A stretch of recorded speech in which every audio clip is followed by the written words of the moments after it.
ਤੇ ਅਗਲੀ ਜਿਹੜੀ ਹਰਜੋਤ ਸਿੰਘ ਜੀ ਗੱਲ ਕਰਦੇ ਜਾਈਏ, ਕਸ਼ਮੀਰ ਦਾ ਇੱਕ ਇੰਡੀਪੈਂਡੈਂਟ ਨਿਊਜ਼ ਆਊਟਲੈਟ ਸੀਗਾ, ਜਿਸ ਨੂੰ ਇੰਡੀਆ ਨੇ ਉੱਥੇ ਬਲੌਕ ਕਰ ਦਿੱਤਾ। ਕਸ਼ਮੀਰ ਵਾਲਾ ਉਹਨਾਂ ਦੀ ਜਿਹੜੀ ਵੈਬਸਾਈਟ ਆ, ਉਸ ਨੂੰ ਵੀ ਉਹਨਾਂ ਨੇ ਬਲੌਕ ਕਰ ਦਿੱਤਾ। ਸੋਸ਼ਲ ਮੀਡੀਆ ਅਕਾਊਂਟ ਆ, ਉਹਨਾਂ ਦੇ ਐਕਸੈਸ ਵੀ ਜਿਹੜਾ ਉਹ ਬੰਦ ਕਰ ਦਿੱਤਾ ਆ। ਇੱਥੋਂ ਤੱਕ ਕਿ ਉਹਨਾਂ ਦੇ ਜਿਹੜੇ ਆਫਿਸ ਆ, ਉਹਨਾਂ ਨੂੰ ਖਾਲੀ ਕਰਾ ਲਿਆ ਗਿਆ ਆ। ਇੰਡੀਆ ਵਾਲਾ G20 ਦੇ ਵਿੱਚ ਡੈਮੋਕ੍ਰੇਸੀ ਦੇ ਜਨਮਦਾਤਾ ਆਪਣੇ ਆਪ ਨੂੰ ਮਾਂ ਅਖਵਾਉਂਦਾ ਆ, ਤੇ ਕੰਮ ਜਿਹੜੇ ਆ ਉਹ ਇਸ ਤਰੀਕੇ ਦੇ ਕਰ ਰਿਹਾ ਆ ਪ੍ਰੈਸ ਫਰੀਡਮ ਨੂੰ ਲੈ ਕੇ। ਕਸ਼ਮੀਰ ਵਾਲਾ ਕਹਿੰਦੇ ਵੀ ਸ਼੍ਰੀਨਗਰ ਦੇ ਵਿੱਚ ਬੇਸਡ ਇੱਕ ਨਿਊਜ਼ ਆਊਟਲੈਟ ਸੀਗੀ।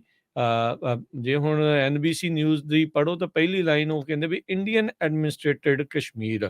ਉਹ ਇੱਕ ਪਾਸੇ ਪਾਕ ਆਕੂਪਾਈਡ ਕਸ਼ਮੀਰ ਆ, ਇੱਕ ਪਾਸੇ ਇੰਡੀਅਨ ਐਡਮਿਨਿਸਟ੍ਰੇਟਡ ਕਸ਼ਮੀਰ ਆ। ਸੋ ਕਹਿ ਸਕਦੇ ਹਾਂ ਵੀ ਜਿਹੜੇ ਅਮਰੀਕਾ ਵਾਲੇ ਵੀ ਕਸ਼ਮੀਰ ਨੂੰ ਅਜੇ ਵੀ ਉਸੇ ਹਿਸਾਬ ਦੇ ਨਾਲ ਹੀ ਜਿਹੜਾ ਉਹ ਦੇਖਦੇ ਆ। ਇਸ ਦੇ ਵਿੱਚ ਕਹਿੰਦੇ ਵੀ ਪ੍ਰੈਸ ਫਰੀਡਮ ਨੂੰ ਲੈ ਕੇ ਜਿਹੜੇ ਕਈ ਕੰਸਰਨਸ ਆ ਉਹ ਸਾਹਮਣੇ ਆਏ ਨੇ। ਫਰਵਰੀ 2022 ਤੋਂ ਬਾਅਦ ਦੇ ਵਿੱਚ ਉਦੋਂ ਤੋਂ ਇਹਨਾਂ ਨੂੰ ਇਹ ਚੀਜ਼ਾਂ ਝੱਲਣੀਆਂ ਪੈ ਰਹੀਆਂ ਆ। ਇਹਨਾਂ ਦਾ ਜਿਹੜਾ ਐਡੀਟਰ ਤੇ ਫਾਊਂਡਰ ਫਾਹਦ ਸ਼ਾਹ ਇਸ ਨੂੰ ਐਂਟੀ ਟੈਰਰ ਤੇ ਸੈਡੀਸ਼ਨ ਦੇ ਕਾਨੂੰਨਾਂ ਦੇ ਅਧੀਨ ਦੇਸ਼ ਧਰੋਹ ਦੇ ਤੇ ਜਿਹੜੇ ਅੱਤਵਾਦ ਵਾਲੇ ਜਿਹੜੇ ਕਾਨੂੰਨ ਲਾ ਕੇ ਇਸ ਨੂੰ ਗ੍ਰਿਫਤਾਰ ਕਰ ਲਿਆ ਸੀ, ਕਿਉਂਕਿ ਇਹ ਇੱਕ ਇੰਡੀਪੈਂਡੈਂਟ ਨਿਊਜ਼ ਆਊਟਲੈਟ ਉੱਥੇ ਚਲਾ ਰਿਹਾ ਸੀ। ਫੇਸਬੁੱਕ ਪੇਜ ਉਹ ਵੀ ਬੰਦ ਕਰ ਦਿੱਤਾ ਗਿਆ। ਟਵਿੱਟਰ, ਜਿਹਨੂੰ ਅੱਜ ਕੱਲ੍ਹ ਐਕਸ ਆਖਦੇ ਆ, ਉਹ ਵੀ ਇੰਡੀਆ ਦੇ ਵਿੱਚ ਅਵੇਲੇਬਲ ਨਹੀਂ ਆ। ਤੇ ਇਹਨਾਂ ਦਾ ਜਿਹੜੇ ਸਟਾਫ ਵਾਲੇ ਆਊਟਲੈਟ ਵਾਲੇ ਕਹਿ ਰਹੇ ਆ ਵੀ ਇਹ ਜਿਹੜੀ ਸੈਂਸਰਸ਼ਿਪ ਆ ਉਹ ਬਿਲਕੁਲ ਸਾਡਾ ਗਟ ਰੈਂਚਿੰਗ ਆ, ਦਿਲ ਵੀ ਜਿਹੜਾ ਉਹ ਤੋੜ ਰਹੀ ਆ। ਇੱਕ ਦਹਾਕਾ ਹੋ ਗਿਆ ਸੀ ਇਹਨਾਂ ਨੂੰ ਆਪਣਾ ਇਹ ਅਖਬਾਰ ਆ ਉਸ ਨੂੰ ਚਲਾਏ ਹੋਏ।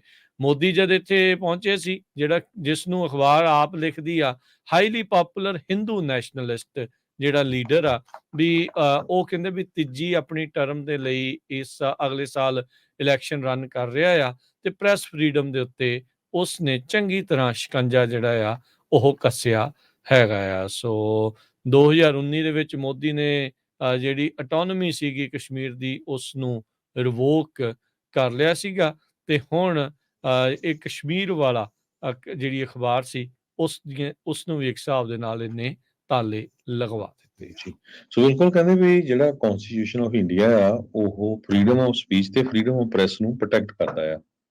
ਪਰ ਜੋ ਕ੍ਰਿਟਿਕਸ ਹੈਗੇ ਆ ਉਹ ਕਹਿੰਦੇ ਵੀ ਪ੍ਰੈਸ ਫਰੀडम ਨੂੰ ਪੂਰੀ ਤਰ੍ਹਾਂ ਉੱਥੇ ਰੀਸਟ੍ਰੇਨ ਕੀਤਾ ਗਿਆ ਆ, ਤੇ ਗਵਰਨਮੈਂਟ ਉਹਨਾਂ ਨੂੰ ਹੀ ਜਿਹੜੇ ਮੀਡੀਆ ਆਊਟਲੈਟਸ ਆ ਇਨਕਰੇਜ ਕਰਦੀ ਆ ਜਿਹੜੇ ਰੂਲਿੰਗ ਪਾਰਟੀ ਦੀ ਸਪੋਰਟ ਕਰਦੇ ਆ। ਇਹ ਆਪਾਂ ਹੁਣ ਦੇਖਿਆ ਇਕੱਲਾ ਕਸ਼ਮੀਰ 'ਚ ਨਹੀਂ, ਕਿਸਾਨ ਮੋਰਚੇ ਵੇਲੇ ਵੀ ਦੇਖਿਆ ਕਿਸ ਤਰ੍ਹਾਂ ਜਿਹੜੇ ਟਵਿੱਟਰ ਦੇ ਅਕਾਊਂਟ ਬੰਦ ਕਰ ਦਿੱਤੇ ਗਏ ਸੀ। ਖੁਦ ਜੈਕ ਦੋਰਸੀ ਨੇ ਕਿਹਾ ਵੀ ਉਹਨਾਂ ਨੂੰ ਕਿੱਦਾਂ ਇੰਡੀਆ ਦੀ ਸਰਕਾਰ ਨੇ ਥ੍ਰੈਟ ਕੀਤਾ ਸੀ ਵੀ ਜੇ ਨਾ ਬੰਦ ਕੀਤੇ ਤਾਂ ਤੁਹਾਡੇ ਜਿਹੜੇ ਅਸੀਂ ਇੰਡੀਆ ਦੇ EMPLOYEE ਆ ਉਹਨਾਂ ਦੇ ਘਰਾਂ ਦੇ ਵਿੱਚ ਛਾਪੇ ਮਾਰਾਂਗੇ। ਉਹ ਤੋਂ ਬਾਅਦ ਆਪਾਂ ਭਾਈ ਅਮਰਤਪਾਲ ਸਿੰਘ ਦੇ ਬਿੱਲੇ ਵੀ ਦੇਖਿਆ ਕਿਸ ਤਰ੍ਹਾਂ ਬਲੌਕ ਕਰ ਦਿੱਤੇ ਗਏ ਬਹੁਤ ਸਾਰੇ ਮੀਡੀਆ ਆਊਟਲੈਟਸ, ਤੇ ਈਵਨ ਪੰਜਾਬੀ ਰੇਡੀਓ USA ਦੀਆਂ ਕਈ ਜਿਹੜੀਆਂ ਫੇਸਬੁੱਕ ਦੇ ਉੱਤੇ ਜਾਂ YouTube ਦੇ ਉੱਤੇ ਜਿਹੜੀਆਂ ਸਾਡੀਆਂ YouTube ਸੀਗੀਆਂ ਉਹਨਾਂ ਨੂੰ ਇੰਡੀਆ ਦੇ ਵਿੱਚ ਬਲੌਕ ਕਰ ਦਿੱਤਾ ਗਿਆ। ਬਾਹਰ ਤਾਂ ਆਪਾਂ ਦੇਖ ਸਕਦੇ ਪਰ ਇੰਡੀਆ ਨਹੀਂ ਦੇਖ ਸਕਦੇ।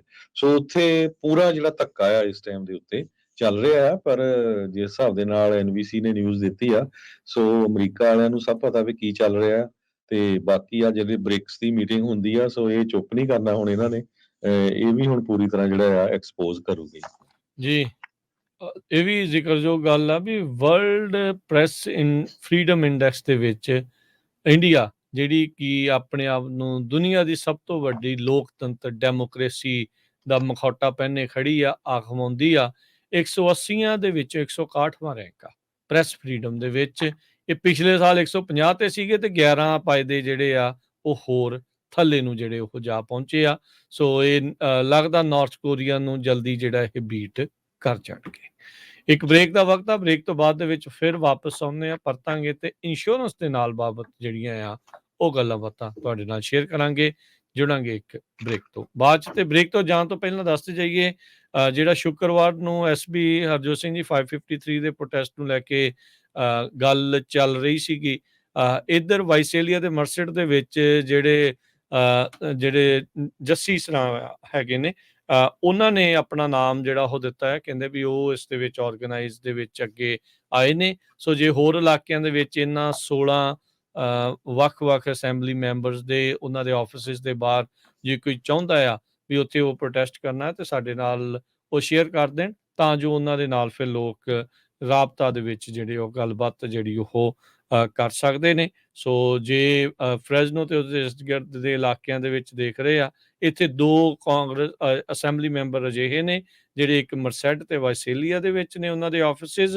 ਜੇ ਉਹਨਾਂ ਦੇ ਜਾ ਕੇ ਤੁਸੀਂ ਗੱਲਬਾਤ ਜਿਹੜੇ ਪ੍ਰੋਟੈਸਟ ਦੇ ਵਿੱਚ ਹਿੱਸਾ ਲੈਣਾ ਤਾਂ ਤੁਸੀਂ ਜੱਸੀ ਜਿਹੜੇ ਸਰਾਂ ਆ ਉਹਨਾਂ ਦੇ ਨਾਲ ਕੰਟੈਕਟ ਕਰ ਸਕਦੇ ਆ। ਜੇ ਕਿਸੇ ਨੂੰ ਨੰਬਰ ਚਾਹੀਦਾ ਹੋਇਆ ਤਾਂ ਸਾਨੂੰ ਸਟੂਡੀਓ ਤੇ ਕਾਲ ਕਰਕੇ ਕੰਟੈਕਟ ਕਰ ਸਕਦੇ ਆ ਜੀ। ਸੋ ਬਾਕੀ ਵੀ ਜਿਸ ਦੇ ਏਰੀਆ 'ਚ ਆਰਗੇਨਾਈਜ਼ ਹੋ ਰਿਹਾ ਹੈਗੇ ਆ ਤਾਂ ਜਰੂਰ ਸਾਨੂੰ ਕਾਲ ਕਰ ਦਿਓ ਤਾਂ ਕਿ ਆਪਾਂ ਰੇਡੀਓ ਤੇ ਫਿਰ ਉਹਨਾਂ ਦੇ ਨੰਬਰ ਅਨਾਉਂਸ ਕਰ ਦਾਂਗੇ।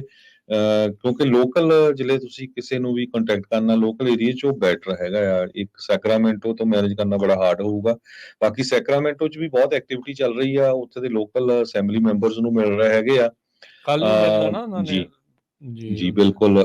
ਸੋ ਇਸੇ ਤਰ੍ਹਾਂ ਉਹਨਾਂ ਦੇ ਆਫਿਸ ਵਿੱਚ ਵੀ ਜਾ ਰਹੇ ਆ। ਈਮੇਲਾਂ ਜਾ ਰਹੀਆਂ 16 ਦੇ 16 ਲੈਟਰ ਜਿਹੜੇ ਅਸੈਂਬਲੀ ਮੈਂਬਰਸ ਆ ਅਪਰੋਪਰੀਏਸ਼ਨਸ ਕਮੇਟੀ ਦੇ ਉਹ ਤਿਆਰ ਕੀਤੇ ਗਏ ਆ। ਉਹਨਾਂ ਦੇ ਉਹ WhatsApp ਦਾ ਜੋ ਗਰੁੱਪ ਆ ਉਹਦੇ ਉੱਤੇ ਪਾਏ ਗਏ ਆ। ਜੇ ਤੁਸੀਂ ਨਹੀਂ ਮੈਂਬਰ ਬਣੇ ਤਾਂ ਮੈਂਬਰ ਬਣ ਸਕਦੇ, ਜਾਂ ਤੁਸੀਂ ਪੰਜਾਬੀ ਰੇਡੀਓ USA ਵੀ ਕਾਲ ਕਰ ਲਿਓ। ਕੋਸ਼ਿਸ਼ ਕਰਾਂਗੇ ਆਪਾਂ ਤੁਹਾਨੂੰ ਈਮੇਲ ਕਰ ਸਕਦੇ, ਕਹਾਂ ਤੇ ਕਹਾਂ ਈਮੇਲ ਕਰੋ, ਉਹਨਾਂ ਨੂੰ ਪ੍ਰਿੰਟ ਕਰਕੇ ਸਾਈਨ ਕਰਕੇ ਤੇ ਕੱਲੇ ਅਸੈਂਬਲੀ ਮੈਂਬਰ ਦੇ ਨਾਂ ਦਾ ਲੈਟਰ ਆਲਰੇਡੀ ਪ੍ਰਿੰਟਡ ਆ, ਸਿਰਫ ਥੱਲੇ ਤੁਸੀਂ ਆਪਣਾ ਸਾਈਨ ਕਰਨਾ ਤੇ ਐਡਰੈਸ ਪਾਣਾ ਆ ਤੇ ਉਹਨਾਂ ਦੀ ਈਮੇਲ ਸਾਰਾ ਕੁਝ ਉੱਥੇ ਆ, ਉੱਥੋਂ ਹੀ ਉਹਨਾਂ ਨੂੰ ਜਿਹੜਾ ਅਟੈਚ ਕਰਕੇ ਭੇਜ ਦੇਣਾ ਹੈਗਾ। ਵੱਡੀ ਗਿਣਤੀ ਦੇ ਵਿੱਚ ਉਹਨਾਂ ਨੂੰ ਜਿਹੜੇ ਲੈਟਰ ਆ ਉਹ ਪਹੁੰਚ ਵੀ ਰਹੇ ਜੀ।